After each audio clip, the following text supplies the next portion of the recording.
I'm still dropping them jewels, yeah. Come on, I'm still dropping them jewels, yeah. I'm still dropping them jewels, yeah. I'm still dropping them jewels, yeah. I'm still dropping them jewels, yeah. I'm still dropping them jewels, yeah. I'm still dropping them jewels. All right. Good evening and welcome to the True Love Movement. I'm your host, Brother Shaq. And Mama Fiyah. And we would like to welcome all of you here this beautiful Saturday, October 17th, 2015 here in New Orleans, huh? Man. Beautiful day. Man, I'm loving the fall weather in New Orleans. Yeah, it's fall now for real, Mama Fiyah. Well. And we feels good to be back too. You know, we've been out of here for a minute. You know, traveling to the Million Man March, 20th anniversary Million Man March on last week, and you know, we missed our normal broadcast time. We were out there in D.C., man, and it was just it was jam packed. You know, well over 1 million people easily, Mama Fiyah. That's right. You know, it was it was a great experience. Powerful time, definitely a powerful time, and I feel privileged to have been able to be there. You know, be in solidarity with our people.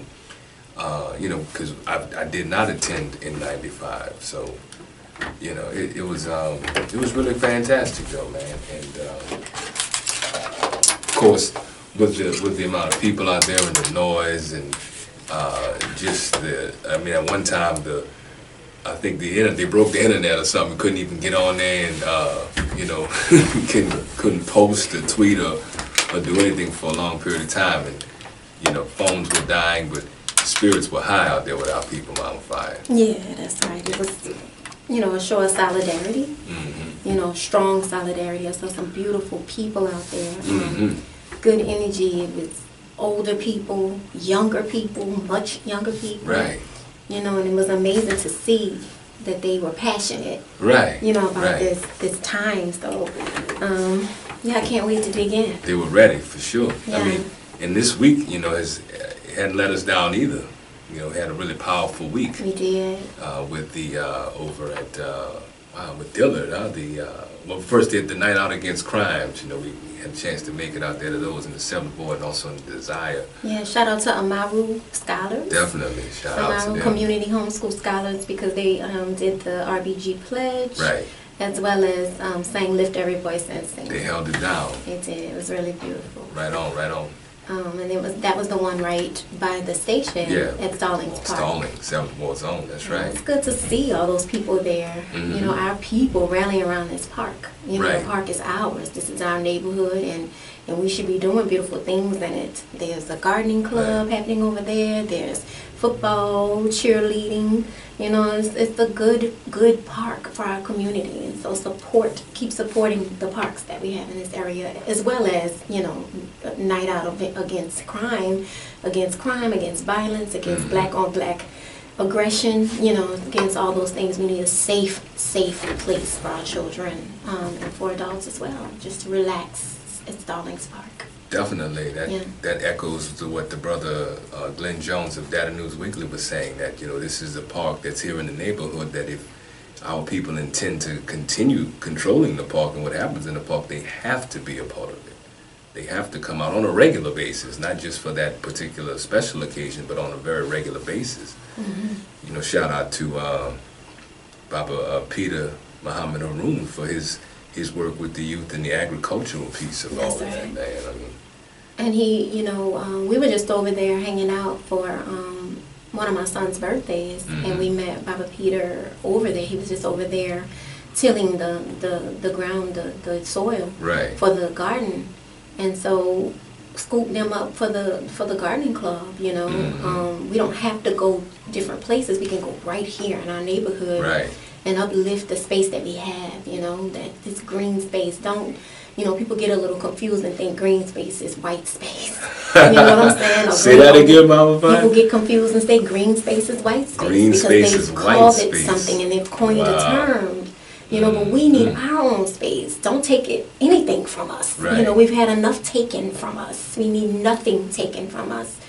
You know, and that reminds me a little bit about what's happening at Cafe Istanbul as well. And I know we'll talk about that a little later on. But you know, when we create some space for ourselves, when we create, you know, good feeling space, it always seems like it's a little tension, you know, regarding tension on who? Tension from who? You know, I mean, I don't know the name of the organization, but there's a Fallberg-Marini committee or something like that. Association. As far as what Cafe Istanbul is facing, you know, saying that it's a nuisance bar, you know, for that area. And as many times as I've been to Istanbul, it is such a peaceful, loving, inclusive environment, you know, every single time. It doesn't matter if I'm there for something that's hip-hop related, poetry related, just music. I mean, we had a whole manifest in there, turned it into a community I'm telling you, center, a whole manifest. They had the daddy-daughter dance there. I mean, you know, powerful things. You had several events there. Black you had the Black Men and Boys Relevant, event. Useful, was You there. did a workshop there. They had the lectures, film screening, you know, I mean, and it's ludicrous. It's absolutely absurd, you know, but white people want to control everything. They can't have everything, you know. And so that's part of the issue, part of what we learned when we were out there in D.C. Right. You know, about what we can do, you know, as a people. And so I know we're going to dig into that now because, so when we came back from D.C., on social media, it wasn't really, you know, in regards to the conversations that I had in person with people. It was really a lot was happening on social media, and of course that's a safe place for people to just vent and say all kind of things, you know, on social media. And so I know personally there was a lot of posturing and you know, y'all spend so much money just going up there and y'all don't think about that, and that's not anything, and there were no answers, you know, to the justice or else. What is DRLs? What is DRLs? You know, I mean, many things. I'm being gentle, you know, in regards to what was said. And no, I didn't jump stupid on anybody, you know, saying, you know, because people are entitled to their own opinions. But they really need to stop and look and ask, and really with a loving heart, like, how is this? You know, and when we do things with a loving heart, you get the right answer. Yes. You know, so if you want to. Well, a lot of what you mentioned had to do with the spirit of what was happening out there. You know what I'm saying? And there was a particular spirit out there, and it was a spirit of love. Over the other night at over at the mosque, we you know, we were invited out to kind of talk about our experience there, and also to get into what the or else is. You know, the way forward as it relates to the whole justice or else, you know, movement. But yeah, everybody echoed that there was love, and I think for black people, that is a really big deal. It is. It's huge. Because it's a noticeable difference from all the tension that typically we have towards one another. I mean, there's a lot of tension and aggression when there are lots of black folks in any space, be it a small or a large space, because of the self-hate, the collective low self-esteem, and all of the things that we've been battling since the plantation. That's right. It's still very much a part of our psyche, and very much a part of the way we interact with one another, the presumptions we have about one another, you know, where we're coming from, and even a lot of fear.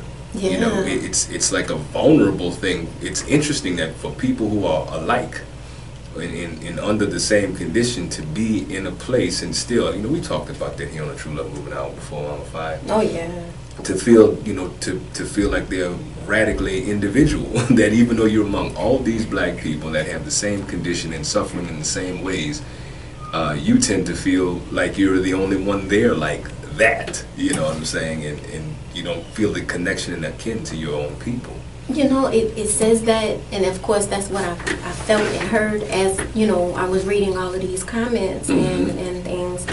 But also, our people, one, was waiting for it to fail. Some people, you know, waiting for it to fail. Before it even, you know, took off, people were already saying, is this bad, or whatever the case may be. So they're waiting for the negative to happen, for one. Two, I think people were actually waiting for something solid, like waiting for instructions. They were waiting for, you know, this big display of anger, maybe, or aggression toward the United States. I mean, excuse me, the United States, or, you know, I mean, I'm not sure exactly what people wanted. Right. You know, and that's why I eventually started asking, what would you want to hear? Because whatever you want to hear is your instruction on what you should be doing. Right, right. That was my thing. It's like, you know, people were saying, you know, he didn't say anything, it was weak, and this kind of thing, and they didn't realize, you know, what are you looking for? Because whatever you're looking for is you. Exactly. You know, you gotta say that again, Mama Fiyah. That's whatever you're looking for is you. So the thoughts you have that he should have said, or the way he should have said it, or exactly a plan that should have been laid out for our people, that's up to you to do. That's the point. That was the point. You know, that's coming from you and your, you know, purpose and your passion and these types of things. So it's, you know, I know we haven't dug in quite yet to what the day felt like and what the day was. But we digging. We are digging, and that's a great way to just go ahead and lay out the topic. The topic for tonight's show is kind of encapsulates that really well. This is justice or else, and it's or else what is essentially what tonight's topic is, the or else what. That's right. You see what I'm saying? The point you're alluding to right now about what was it all about? What's going to happen if you demand justice and do not get it? Those are the kinds of questions, and those were the kinds of, I guess, the things that inspired many of the comments that we saw and the things that you're talking about, Mama Fiyah, that particular spirit. And you know, I had the privilege and the pleasure of knowing many who are, you know, registered Muslims, registered members of the Nation of Islam. And for some years now, I mean, some of them 20, 25 years or better. And it was over the course of this year, not for this event, but over the course of this year, where you know, brothers have mentioned that, you know what, I finally understand after being in the nation for, you know, a couple of decades, what it is that the minister has been trying to tell me. Wow. Or tell us. You know, really, this is over the course of the last year, in that the minister is not a celebrity. You know what I'm saying? He's not somebody he's on Twitter, but he's not somebody that's trying to get a whole bunch of followers. Like, that was never the aim of him edifying himself and saying, follow me and, you know, do this and such. That was not the aim of the minister, but in fact, that he was basically showing you, this is what you're capable of doing, that you get out there and you lead our people, you lead your sphere of influence. You know, very similar kinds of things to what we talk about here on the show. And our position, frankly, of True Love Movement is that, you know, there is no savior that's coming to get you out of this mess. That's right. You know, and that's the truth of the matter. And the display of justice or else, meaning he said it. He said, look, man, he turned around. He says, you know, the Capitol building was behind. He said, you really think you're gonna get justice from these people? Come on. These people? It'll never happen, because they are not a just people. And the thing is, it's not about them. That was the message. It's like it's an internal, personal kind of a thing in terms of how you move. Yeah. You see what I'm saying? And so what the brothers in the nation expressed in our, you know, just in our talks was just that, like, man, now I get it. Like, he wants me to go out as a man and get my people together. You know, get my family together, get and help and work with our people. That's what he's showing, and he's showing by example as a free man, as a man who don't ask nobody for permission, as a man who ain't funded by no outside source, as a man who does what he does and exactly what he is called to do for our people. That's his goal and his aim of every black individual in America. You see, and that is a sensible kind of a thing. That's not anything foolish. And I realize that our people, many of them, again, who are waiting and wanting someone besides them to come along and say, do this, do that. You know, it's as if it's unfortunate is what it is, because we've been we've been conditioned to think that somebody must, in fact, tell us what to do, that we innately don't know what to do. Well, you know what, Brother Shaq? Definitely when I was in the middle of being at DC, you know, and amongst my people and listen. I have to be honest. When I was listening to the speech, his speech, because that's what we were waiting for, right. At my first thought during the speech, and I sat and I listened to it, the whole thing. I was not distracted, and I sat, my first thought was, what happens? I was looking for a fiery, rich with information, rich with instruction speech. That's what I was waiting for.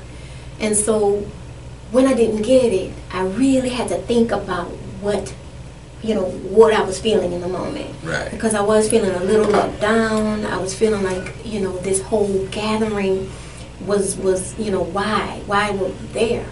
And then I really sat with myself and thought about it before I opened my mouth. Right. See, it's important for us to think and analyze things before we open our mouths. Indeed. Okay. Indeed. So before I opened my mouth, I thought about the whole experience, not the whole experience, because his speech was the last part of the day. Right.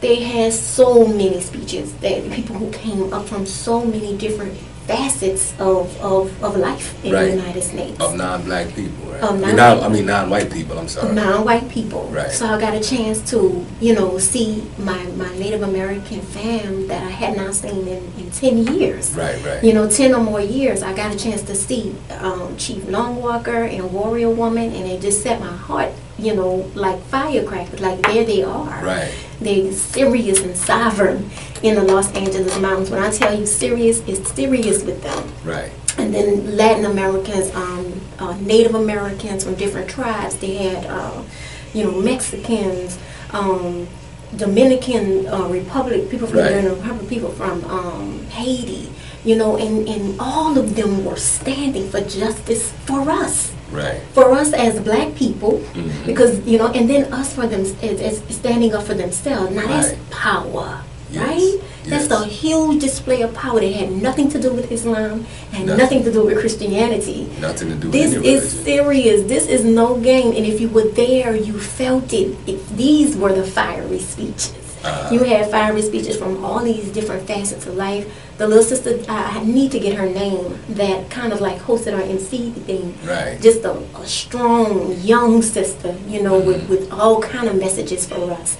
So his point is, I'm 80-something years old. 82, I think. I'm 82 years old, and I got enough guts to say justice or else. Now you decide what the or else is, and do it. And the thing about it is, the or else has everything to do with us personally. It's a personal decision. Personally. So he can say, y'all don't spend any money for Black Friday and for Christmas. But it doesn't mean anything unless you do it. Right. And so to understand that the or else is you is a hit that, and so I was able to process through the day. Yes. And then I was able to say, I get it. I get it. I get what my calling is. I get what is or else for me. I get what's next for me. So I had to really identify some things about my life, knowing that I'm been woke, for part of time, maybe, for some years now. And so that means that, I'm off the meat and I'm off the cheese and I'm off, the grid, in some ways. Like I'm unplugged from TV but how can I do better to completely separate from the system? Right. That's my or else. Right. So it was a beautiful time for me to really wrestle with what's next for me and my family. So. Definitely. I mean, that was the thing. It was a personal, reflective time. It wasn't the big display, But the minister, I was listening to somewhere. I was listening to. They were talking about how. Oh, I know what it was. The minister said that he made a remark saying that he would get in trouble. Or not get in trouble, but that the research team was probably going to be very disappointed in him because all of those things that they actually helped compile and put together for his speech that day, he did not use. He did not use them. He just let it flow, huh? Well, he let it flow, and he referenced, I believe, when he said that when he was younger in the nation, when Elijah Muhammad would have him, write his speeches or what have you, he said he would take such a painstakingly long process and approach towards it, carefully measuring and weighing every single word, you know, to take great care in what he said to our people. And when he revealed that to Elijah Muhammad, so the story goes, Elijah Muhammad said, man, just let God use you. Don't do that. Come on. He said, let God use you. And so being true to that, apparently he was moved to speak the way that he did on that day. And he didn't deliver what had been prepared or what, you know, maybe what he had worked on prior, because I think spiritually he understood that it wasn't so much what he said, but it was going to be about what the individual that was there, what they felt, what's on the hearts and minds of our individual people, that was going to make the or else real. That's right. And you know what, Brother Shay? All eyes are on Farrakhan. Whether or not, you know, they played it on BET or any other news channels, you better bet they were watching and they are watching. Oh, yeah. You know, and so, like I said before, we got to speak in code. Indeed. We got to be able to undo things. You know, we have to undo the package and let it resonate with us on different levels. Right. You know, he spoke about women very, very... Ooh. Now, that's when he got fired up. Right. When he started speaking about women, particularly the black woman. Yes. You know, gave us a lot of information about that. He dropped jewels the did. whole time, dropping them. And it seemed a little disconnected, but it was all connected in what the or else is. Exactly. We have to learn not to spill everything. That's right. You know, because at the end of the day, we're being watched, we're being listened to, we being, you know what I'm saying? So when we, as True Love Movement, speak in code, you better catch it. Right. Get real, like, don't say, well, you know, True Love Movement, they don't even, at the end of the day, catch the code. Right on. And that's, you know, the minister is not a foolish man. No, so there's not a dummy. There's no way in the world that he would get up in front of really essentially the world and tell the world what it is that black people are getting ready to do. Yes. You know what I'm saying? And shame on getting ready to do or doing. Right, and shame on any of our people for thinking that that would have been an intelligent strategy in the face of your open enemy. I mean, you go down there to his house, Come on, right, and tell him, okay, well, this is what we're getting ready to do. Because I mean, the things that was mentioned in public was fine. That's public knowledge. But I mean, there were leadership meetings and other meetings after that weren't so public that dealt with real strategy. I mean, this is a war, so it's going to have a public face and it's going to have private conversation. I mean, you can't tell everybody what your strategy is, and you know, like you said, your enemy is watching and listening and looking. So, you know, again, the minister is wise, and I think that was a wonderful example of how, you know, you can pull all of these people together. And that was the other point, too. I mean, when you can mobilize millions of people, you know, there is something to be said about that, in that it was able to happen. It's proof that, you know what, our people can actually come together because their brother asked them to. That's right. You see what I'm saying? And it was a beautiful, awesome thing. Now, I know the Million Man March was supposed to be exclusively men. And so this celebration of the anniversary 20 years later, they had sisters everywhere. Oh, I mean, yeah. Beautiful, beautiful, young, old, and children. Plenty, families. Families together, plenty of children. You know, then New Orleans. So proud of New Orleans, man. Mm-hmm. It's like, you don't realize how powerful the work that Mosque Number 46 is doing, you know. Yes. But when we rode up there, we rode as family. That's regardless right. of who is a part of the Nation of Islam or not. We were all respected and loved, and we took care of each other, you know. And then when it was time to pick our spaces, mm-hmm. you know, we were able to sit with family. Brother Rasboot, yes. and Empress Trish, yes. Manny King, his girls, Renika and Oliver and Ryan. You know, we were together and with like minds and Brother spirits, Steve. like Brother Steve, like we loved each other. And so the or else is us. We That's were there it. together, and we were absorbing it together, and we make plans together, and we execute together. And how beautiful is that? I mean, I've been hearing the minister say for a long time that he is going to leave this place. That's right. That he's not going to be here forever, and that the work that he's doing, he even mentioned that day. He just pointed out there are people who are in position and ready to succeed. You know what I'm saying? That this is something that is not about Minister Louis Farrakhan. Come on, Brother Shaq. You know, that's what he's been saying, like, not me, look at it, because when you talk about the Nation of Islam, you can't mention the Nation of Islam without mentioning the nation. So you could stop it right there. This is a nation. You see, and so the nation in the nationalist perspective is race first. You understand that? That's right. That's the real key to this thing. People get caught up in the religious philosophies and all these kinds of things, but you have to look at the fact that this is a unity movement. This is a unification that brings our people together, and they had all kinds of our people out there, you know, in terms of different religions and different beliefs and philosophies and political parties, and all of that was really not relevant at the time. There was nothing that separated those black people out there. You had a sea of black beauty out there. That's so Fiyah. beautiful. That's right. You know what I'm saying? And they all gathered to listen to the elder statesman, you know, drop some jewels, kind of recap what he's been working on essentially his whole life. That's right. And him basically saying that, you know, the time has come for our people to rise. The time has come, like, and it ain't about him or the nation or the religion or any of that foolishness. This is about the advancement of our people, black people, and getting out of the condition that black people are in. Not that Muslims are in, not that Christians are in. Black people. That's right. That's the thing. Powerful. We're going to give you the call-in number, 504-260-9265. Again, that call-in number is 504-260-9265.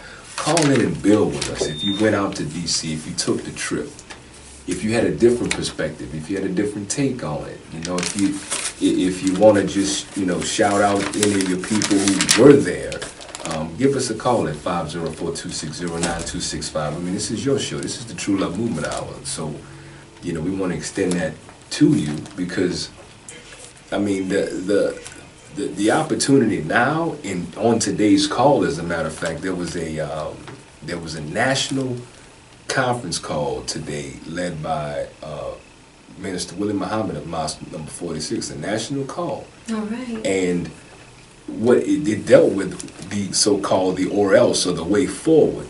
And one of those things is realizing how much violence plagues our people. Because we know poverty plagues our people, and for black people, poverty and violence go hand in hand. You know, not to say that white people aren't violent, because white people are killing millions of people all over the world right now through all kinds of means, from chemical warfare to, you know, all kinds of weaponry. You know, so we're not saying that black people are the only people who are violent. Quite the opposite. But it's the violence that is plaguing our people. And so the 10,000 fearless that Minister Farrakhan had asked for is 10,000 fearless to actually go into our own communities and deal with our people on this violence tip and really drive out the police. Drive out this notion that somebody else has to come in there and govern us. This is our own people. This is our responsibility, and we're more than capable to do that. And so the call was essentially about conflict resolution training, setting up conflict resolution centers. This is doing it for self. Love it. You know, I had to remember that was something I wanted to see like many years ago. Thought that it would be really nice to have that. You know, just somewhere in every neighborhood that our people could go to and get some sort of guidance on how to just simply deal with one another. Well, Brother Shaq, that's what we do. That's Indeed. what True Love Movement does. Indeed. You know, I think about my work over the last couple of weeks. You know, I think about the blessing that I have for True Love Movement to provide for my family's needs. And so for the last couple of weeks, I've been doing a lot of conflict resolution work. Yes. Especially with girls. I mean, with the boys too, Brother Shaq, you know, we have to balance that out sometimes. But we did a whole conflict resolution violence talk with the 8th grade. Very powerful lecture. But I'm saying that, you know, how beautiful that True Love Movement is here. Sure. You know, so it really made me, you know, and I want you to continue about the different components that y'all discussed. But, you know, part of my critical analysis of what happened on 10-10-15 for Justice Sorrells made me excited about the work True Love Movement is doing. Yes. You know, the work that we're doing that we don't talk about. You know, we're not a group that say, well, you know what I did today? I did this and ooh, we did this. It's not about that. It's about these connections and these relationships with these young people and their parents that are real. You know what I'm saying? That's really, really moving things. And it made me look at True Love Movement. It made me look at me personally and where I am with really, if my or else is separating from the system, where I am and, you know, really what that is. Right. But the conflict resolution is something serious, and I'm so glad that True Love Movement is able to offer that. Right, and that's what was discussed on the call, that it's not simply the Nation of Islam that can provide conflict resolution, or the peacekeepers that can provide conflict resolution, that if you are trained in conflict resolution, you are certainly welcome and sought after to be a part of that particular movement, because they understand that the need is so great that being able to regulate ourselves, being able to resolve beefs, and being able to not kill and destroy one another, that's right, would exponentially move the needle on the progress our people could make, because it takes away all of the fear. You know, when you are able to reconcile or have a safe conversation or what have you with your own people, then your enemies become plain to you, and it ain't your own people. That's right. So that is a tremendous move and strategy that certainly can be public information. I mean, the more people involved in the effort of mediating beefs and stopping violence with black people, the better. That's right. Because the only people who really should be doing that is black people, because we have a vested interest in it. You see what I'm saying? And we know, we know the struggles. And you know, shout out to the peacekeepers and the beef hotline, Brother Roosevelt, Brother Walter Umrani, Oliver Thomas. You know, but part of a conflict resolution has to be political education, right, for them to understand. I end every conflict resolution with the people telling each other they are not each other's enemies. Right. I ended both with that, and you can't do that at the beginning, because at the beginning of a conflict resolution, they believe that they're each other's enemies. That's why they're there at the table. But when you break it down for them and you get the story straight, and then you bring some empathy, you know, and deciding how you are one, how you are, you know, mirrors of each other. When you break that down for them and they get it, at the end, there's a statement by each person that says, I am not your enemy. And then there's some kind of display of affection, either a hug, or a handshake, looking at you, you know, and it works. Well, the True Love Movement conflict resolution has been particularly effective in that there haven't been any repeat incidences from people who have, you know, undergone the actual intervention. And so that's, again, those kinds of things in other organizations and people who are trained in conflict resolution, you know, beef mediation, those kinds of things, that's a way forward. That's part of the way forward. That's right. We're going to go we got the lines lit up. We're going to go to the caller. Go ahead, caller. Welcome to the True Movement Hour. What's happening? Peace, family. How y'all doing today, Brother Shaq, Mama Fiyah? Peace. What's happening? I just was listening to the show, enjoying it as usual. And I just wanted to voice my feelings as far as the Million Man March as well. Definitely. And actually, you and I went took a coffee run, Brother Shaq. We sure did, indeed. I got to tell you, man, I never experienced anything like that in my life. I think that just not just for black people, just for all of the original people. Come on. I was blown away seeing how the Native Americans represented out there, like you were saying, Mama Fiyah. I mean, I had never been to anything like that. I didn't go in '95, and so I just was blown away. And I mean, the minister did exactly what he was supposed to do. I know some people were expecting, I think because of our condition and some of our past, we expect a fiery preaching like we did in the, you know, like you used to get in the church.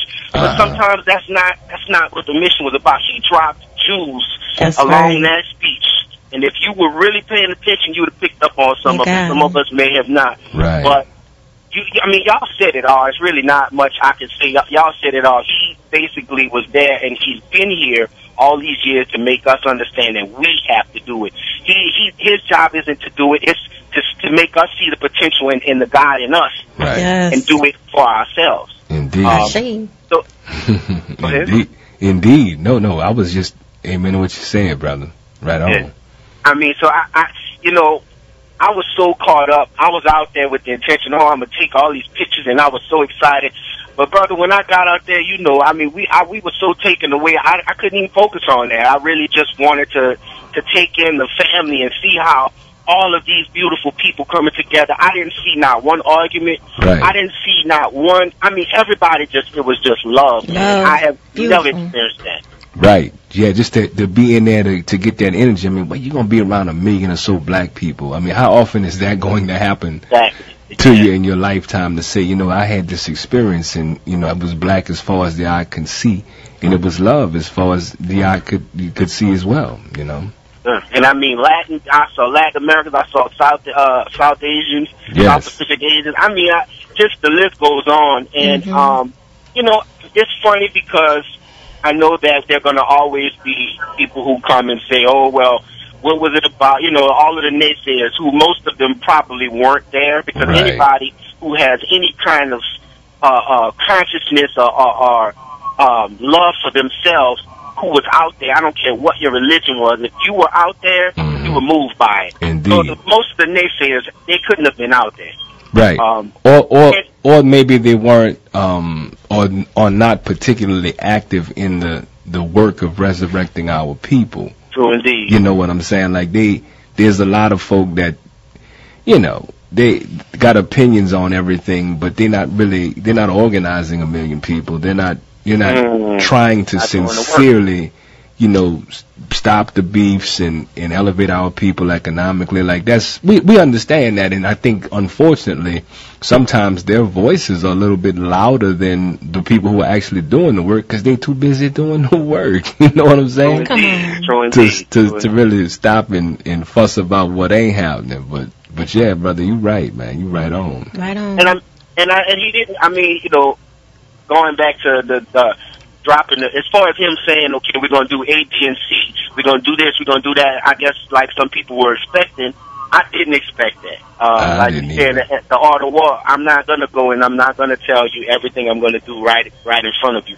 So that's where I guess we have to get active and get involved in our community and get involved with one another. And that's on every level. Definitely. Mean, on every interaction with every person that you come across throughout the day.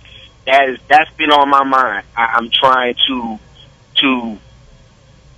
show that love and give that love in every interaction, young, old, I don't care who it is. That's right. Beautiful. Beautiful. Yeah, if you went out there, you learned about yourself, man, and maybe where you was at, like how you really feel about all of this stuff, man. Absolutely. If it's for real. Absolutely, and especially with the women. I'm not gonna keep y'all, but the way we treat our women, that was powerful. The things he was saying about protecting our women and how the way we talk about and treat our women, and then we expect others to respect us. So it was just amazing. I've been talking about it all week long, man. Oh yeah, I haven't stopped yet. How could you not? Yeah, I'm still on with it. But it was a blessing, man.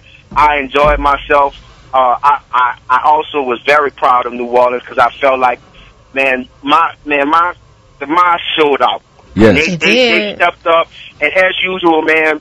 I mean, them soldiers, I don't even have to say nothing. Y'all know because y'all with them all the time. Them soldiers showed up, and they did the thing, and just New Orleans as a whole. I mean, right. Well, that was the real thing about about Mosque 46. Yes, they did what they do as good Muslims and as good black people, but one of the things was they brought so many of our people out there that were not Muslims. That was the real thing that was, exponentially like, look at this, like this is a show of seriousness, like this is not a Muslim thing. This is a black thing. And what was so beautiful, Brother Qasim, is that we, when we were on the bus with some Latino brothers. Yes. And it was so beautiful and cool, and they just was very respectful of me. I know they sat in front of us if I needed anything, needed help on a bus, whatever the case may be. And something they said, the Native Americans said, was that don't get it twisted. The Latino brothers and sisters are nothing but Native American people with a different language, with a different tongue. That's it. So don't get confused and say, red and brown are two different things. And whether you think red, brown are two different things, red, brown, and black need to be down for the come up. That's right. And that's what I'm talking about. If we really, there's power together. There's power together. Yeah, exactly. And you're so right, sister, because I never saw something like that. I mean, they had a group of a sister and a few brothers that they were drumming Native Americans. And this sister was bearing witness of the minister more than I seen some of our own people. I mean, she was going in and she was just talking about, this is the last strong black man you have around. She was just saying all kind of stuff, and they were singing it. I was just like, wow, beautiful. Like this is not what I'm used to seeing. So I want that to come back to New Orleans, and I want us to reach out to any Native American brothers and sisters we have, and we ought to start really coming together. And the first step is the resources, our economic power. That's right. That's right. Boycotting Christmas is just the beginning. It's not. That's just. I think really, it's to show something to them. Yes. But it's to show something to us. Look at, like, that's what the whole, at least from what I could see, man. And I was out the whole. One of the benefits of being at the march is you can say, look at our people. It's not a theory. There they are, like we are here, and we actually can move together. That's the other thing. Understanding, even deeper than that, the understanding that you don't need Christmas. You don't need the toys. You don't need the gift wrap. You don't need the and if we practice that, part of the Rise Up Right Now moment, we'll get into that. But if we practice that, it's saying that we can do it. Right. Not only are we in solidarity, not only that can we get together and do something together, but we can really not celebrate a holiday. Yes. And I think that can open our people's eyes to exactly how much power they have over themselves. But I think that we sing it to one another, and we the choir. I think that the mission is going to be convincing our brothers and sisters who are not as aware, who are of what the minister is saying, trying to convince some of our Christian brothers and sisters who really believe that they are doing the right thing by Jesus. And it's not my judge, it's not my call to judge, but right now, right here, I don't care what your religion is, he said it perfectly. Let's take Santa out of Christmas and put Christ back in it. Right. And let's stop spending our money. If you gonna celebrate the birth of Jesus Christ, then sit down at the table with your family and talk about Jesus Christ. Right. That's right. So I think that's going to be the mission, us convincing our family and making them see the importance of this mission. I hear you, and you're right about it. I heard you say about the choir, but I would tell you, don't worry too much about our convincing our people, because here's what I see. All we really have to do, brother, is continue to do what it is that we're doing, because those of our people who are coming along and they're on this train, they already there. The ones who ain't yet, well, they just have to see something else. So the more we continue to do and show and prove, they're inevitable, they're going to have to see. You know what I'm saying? And then they'll have, right, they're going to see.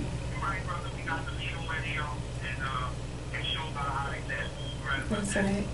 Because I think the people that we're trying to wake up, like you talk about waking up a dead people, they weren't concerned about justice or else at all. No. They weren't even, they were oblivious to the fact that it even happened. Right. And that's the truth, and it's the truth. What I thought was really beautiful, what he said, he said, get around the table if you're gonna celebrate, put Christ in it. But then he said, eat clean. Right, eat clean. According to our people, when Christmas come down, baby, we roll with the food, right?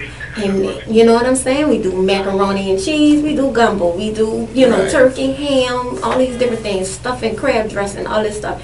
Eat clean. Be in control of yourself. Right. And I think that's what he was saying. I think that was the whole... Very symbolic, too. Yeah, very symbolic. Very symbolic. So, yeah, that was just jewels, man. Right on. I appreciate y'all, family. I enjoy the show. I don't always get to call in. Brother, we thank you. We thank you for listening. Every opportunity I get to call in, I will. But I appreciate y'all. Y'all are really a model family, a model couple doing some phenomenal things. And I like I told you, Brother Shaq, I'm going to always support you and Mama Fiyah. Me and my wife, we always going to support y'all because we know y'all. Thank you, dear brother, but it's important for you to know we support you. You understand? We here for you. Like, this is why we do it, bro. Yeah. You understand? Yeah, it's a beautiful thing. Right on. All right, we love you, brother. Love you, man. And you know, before we get into that rise up right now moment, Mama Fiyah, I do want you to build a little bit and pull a little more about, or maybe we can together, about the message. And the brother Kasim just mentioned about what he said about our women. So beautiful. I mean, what he said about our women was the black woman. He talked about the original woman. Right. He talked about Lucy and all this stuff. Right. And he said the black woman is the greatest gift. Yes. From God. Yes. To man. Now, Yes. he didn't say the black man. Right. He didn't say the red man. He didn't say the white man. He said man, period. Well, there's only one man anyway. There's Well, only one original man. All the others came from that original man. That's so he had to be talking about the black That's man. right. But you know, once I went through my transformation and I decided, you know, I had my spirit open, my heart open, Yes. and could hear purpose, you know, could hear God, could hear spirit. And spirit told me the black woman is key. Indeed. To our rise. She is key. Indeed. Meaning, you get her understanding who she is. Yes. You get her understanding her power as far as, you know, nurturing the children in her womb. Yes. And being able to nurture the seeds from that seed all the way to a bud, all the way to a blossom. Mm-hmm. She is everything to that process. Yes. And once she gets the understanding of her power, then she can, you know, raise up generations of Yes. children. Generations. And so that has been my goal and my personal mission. It has. And so I want to shout out the sister Steve Freedom. Yes. Because she is doing a beautiful film that celebrates and honors black women artists In New Orleans, in right? New Orleans. Yes. It's called The Essence of Now, Uh-huh. New Orleans Women, The Essence of New Orleans Women. And so she's doing a film. And then so tomorrow at Black Star, she is, Brother Jack, you are the host. I'm hosting, that's of, correct. Something called Brothers Celebrating Sisters. Brothers Celebrating Sisters. It's just a fundraiser, and they're going to be some performance. It's going to be really beautiful. So y'all come out to Black Star. Definitely. But then we doing our 6th Womanifest. That's Womanifest 6, The Rise is the name of it. You know, we ain't holding back. We can't hold back. There's no time to hold back. And so in this, we're still having our community workshops that we have. Everything is free. Yes, that's right. And so I just want to implore everybody who is listening to please come out and support Womanifest. Because when you're supporting Womanifest, you're supporting True Love Movement, but you're supporting all these different black women, entrepreneurs and artists and facilitators of workshops and all these things. And you're also supporting the Tombar Community Center complex. That's right. Which used to be in a space where the black women entrepreneurs, women's economic building or something. Economic development building used to be. And so this is your introduction. This is New Orleans' introduction to this community center, which is ours. That's it's right. our community center.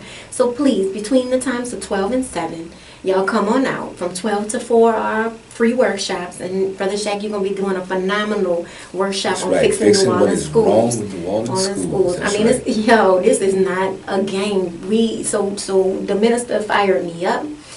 Oh, I mean, Mama Fiyah is on fire. Let me tell you, because True Love Movement is in a place where we can really do some great work, but it's all about uniting. It's all about you coming along. Yeah, you coming and see, you spending your money with these black women entrepreneurs, you spending your money and buying merchandise from the beautiful artists that's going to be performing. So we got some youth performing. We got Dimples, Charm Taylor. We got Yells performing. We have Bobby Ray on her guitar performing. DJ Sporty O is going to be there. Keela Boat is going to be there. Mama from Shanga Designs, Mama Debbie from Shanga Designs will be there. Deidre Creative Soul going to do her thing, poetry and spoken word.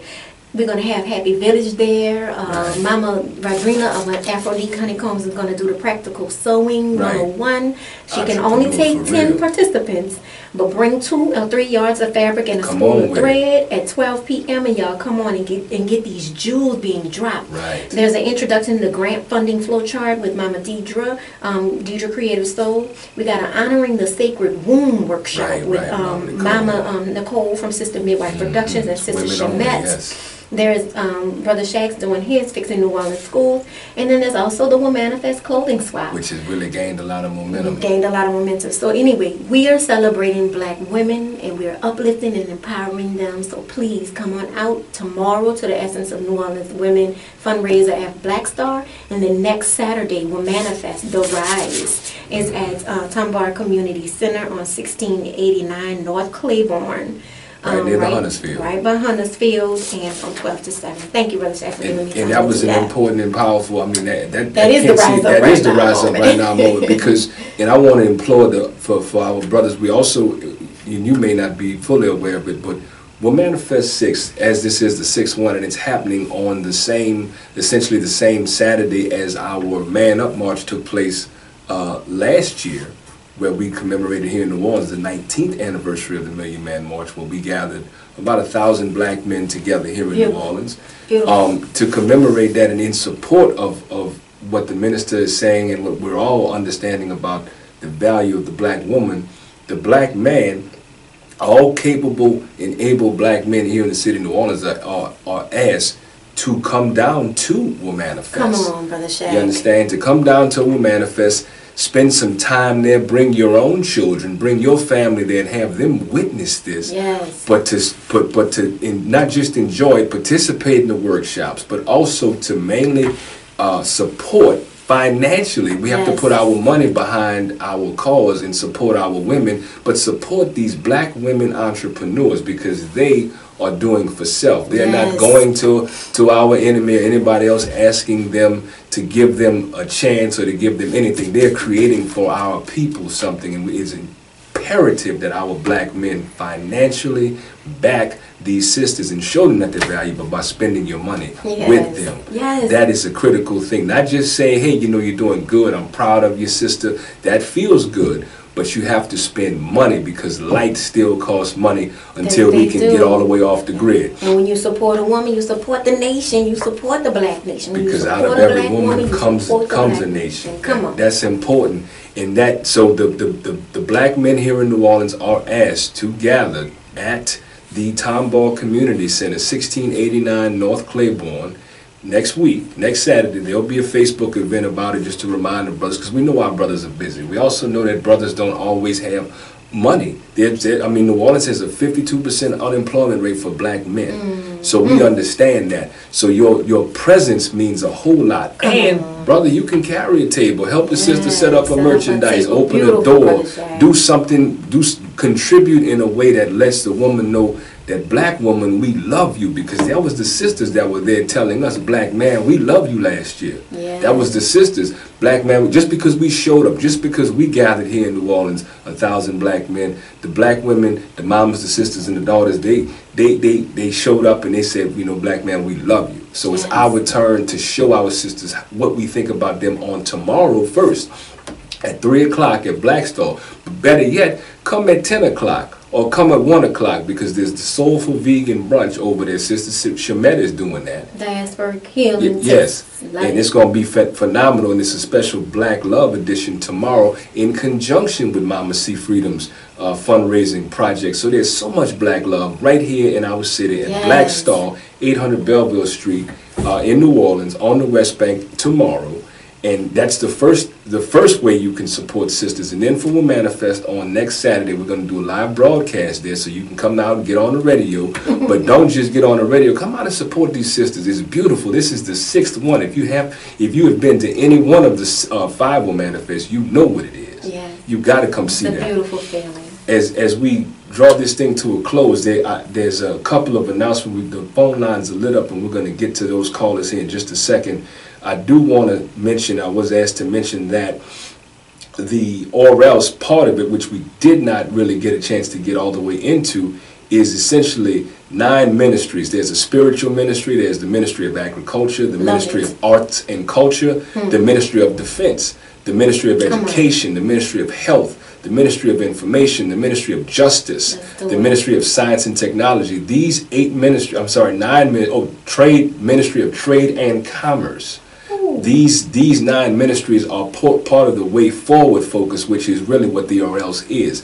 And here in New Orleans, the focus areas post 10-10-15 are going to be fighting a war on 2 fronts, which is reducing the violence in the inner city, also assisting the New Orleans Police Monitor in its pursuit of independence, and 3rd, seeking a resolution to some problem impacting New Orleans East. Number 4th is creating an advisory board. The 5th is supporting the efforts of other organizations.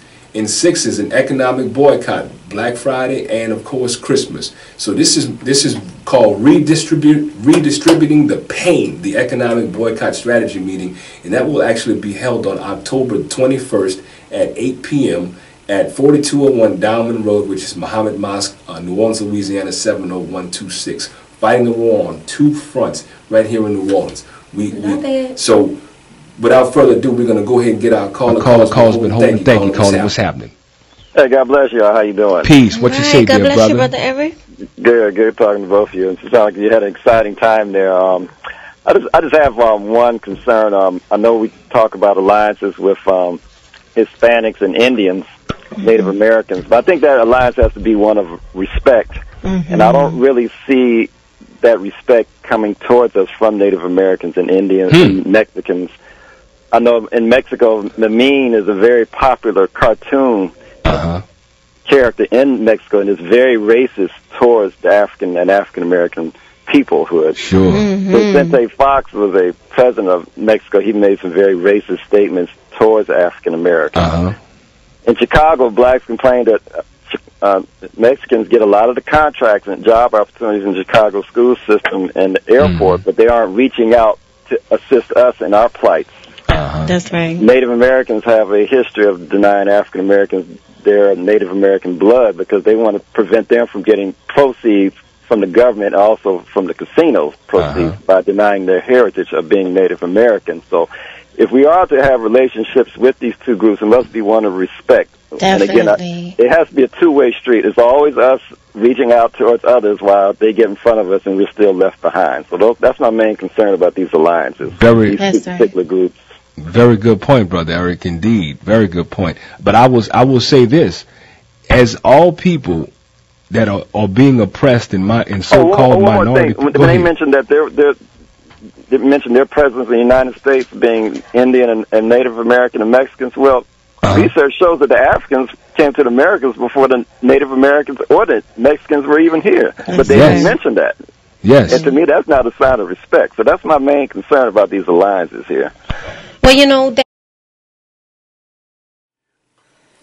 that was mentioned when the Native Americans were giving their speeches. They weren't mentioned the solidarity, but don't forget that there are some people who are woke, and many people are not. Indeed. Many people are still sleeping. Then you go ahead. And I'm just saying, regardless, as we draw this quick one to a close, regardless of the people, there are people throughout the world that some of the people are in their right mind, and many of them are in their white mind. Come on. You understand? And there are people who hate themselves and their blackness and their Africanness and their indigenous realities, because that's what white supremacy does. Yes, it does. Not making excuses for anyone, but the point of the matter is there are people who are uninformed all around. But for the people who are awake, that's right. This is a train that we on, and we gonna do this. We gonna do this. Come on through. So that's the or else.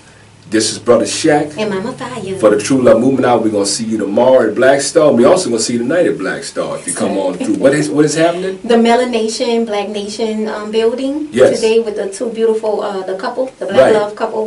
We love them. 800 Belleville Street tonight. Come on through. Brown Sugar. Come on through tonight. I want to say 6, 7 o'clock, Black Star. Come on through. All right, I'm Brother Shaq. And Mama Fiyah. We want to thank y'all. Peace. My main desire is to inspire a generation. Don't wanna beef with my brother, I'd rather battle Satan. But there's a God within, ain't no defeating chasing. There's a God within, ain't no defeating chasing. Crooked coppers want us dead or in the jail cell. Farewell to the old me, I come to raise hell. It's like they don't respect me when I turn my other cheek.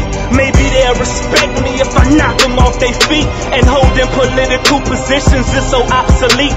If you went in and you ain't helping your people off the street. Me, I try to make a difference with the words I speak. Hope I save a couple souls before I go and rest in peace. They try to sabotage the minister Farrakhan, but he's our only hope to get us out of Babylon. Yeah, if you feel me, get your hands up. Let's come together and unite. Man up. Inspiration is what must come